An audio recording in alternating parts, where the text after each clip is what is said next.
Peggy 12.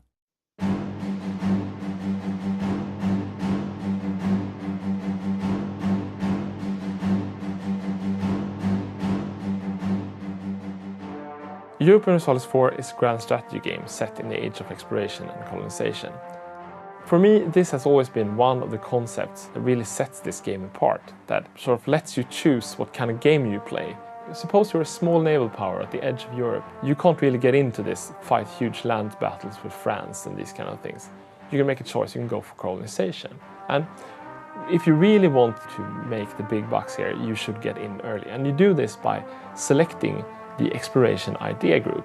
You have these forks in the road all the time, the interesting gameplay choices where you have to choose what country am I going to be. And if you become the exploration nation and you have the idea that's called Quest for the New World, you can recruit explorers and you can put them in command of your fleets. And then you send them off into the great unknown to find new lands. And of course, as a modern human being, I have a vague idea where North America is. So I probably know where I'm going to sail, but still, I always get the feeling that it's still exciting, right? Which part of America will I find first? Will I go to America? Will I find around Africa? And who will be there when I get there, right? And once your explorers find new land, unless he dies on the way, which you will notice that quite a few will, you can build colonies.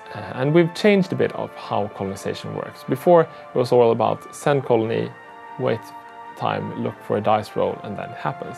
Now it's much more a gradual approach. You send off one of your envoys, one of your colonists, to go there and work on your colony. And as he works, the colony will slowly build up. And as you build up your colonial empire, you will notice that you get some interesting colonial events. Your colonies can spread. We talked in the previous Dev Diary about religion, for example. If you oppress your religious minorities, they can migrate overseas to your colonies, which will give you provinces of the wrong religion, of course, but it will also increase your overseas empire. And if your colony grows efficiently and you become rich enough, then you can have some guy calling himself a founding father will pop up and decide that he wants to become a new country and sing songs about star-spangled banners and other strange things, so you need to fight these people. Colonization is all about positioning as well.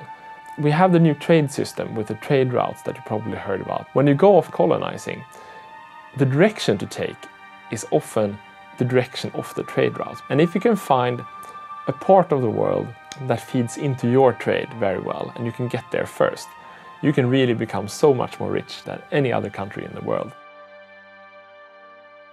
And of course, some countries are better suited than others for this game. If you're Austria, in the center of Europe, you can do colonization, but you need to conquer the coastline first. But on the other hand, if you're Portugal, and you can become friends with Castile, your strong neighbor to the west, and you can sort of secure that flank, you can almost ignore the rest of Europe for a while, and you can build your overseas empire and found the route to India and get your riches that way. Or for example, if you're England, you lose the 100 Years' War, and the rest of Europe will look on you as a poor peripheral state and say that, England is out of the game, right?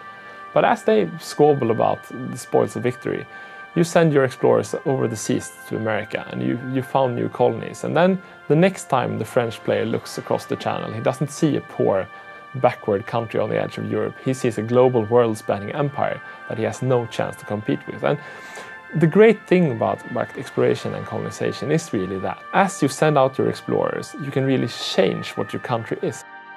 If you run into a wall in other areas of expansion, you can go into the new world and find new provinces and new places to conquer. And really, you start off as a small country, and then after 100 years, you're a huge world-spanning empire.